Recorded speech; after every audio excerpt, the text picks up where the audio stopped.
Je suis le professeur Ouattara Soro Fatou Sherazade, enseignant-chercheur à l'Université Félix Houphouët-Boigny, spécialité physiologie animale et membre du conseil scientifique du Centre d'évaluation professionnelle de Tunis.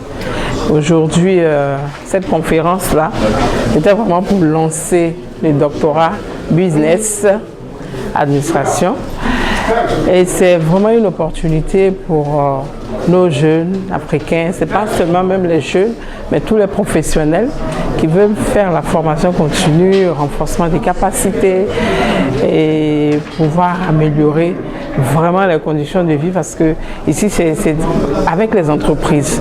Donc en même temps que tu es entrepreneur, tu viens pour renforcer tes capacités, pour avoir un diplôme qui va te permettre d'être mieux vu de façon internationale.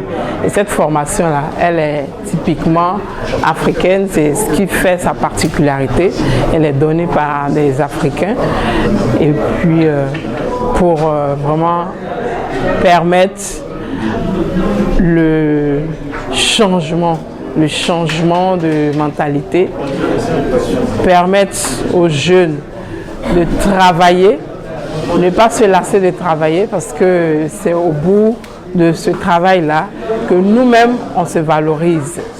Et cette valorisation-là, c'est quoi? Tout à l'heure, là, pendant la conférence, on s'est dit, mais tu es entrepreneur, tu as déjà tout ce qu'il faut.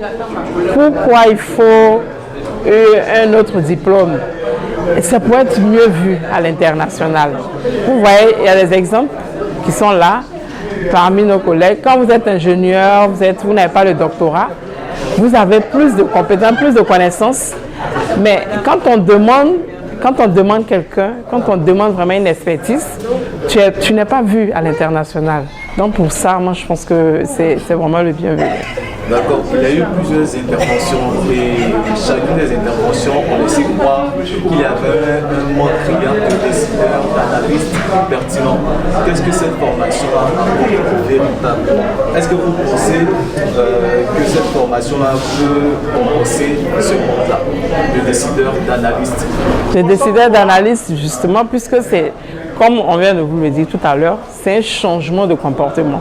Un changement de comportement, c'est-à-dire nous sommes déjà à la base en tant que décideurs. Vous allez voir que le centre de valorisation professionnelle de Tunis est formé aussi de décideurs.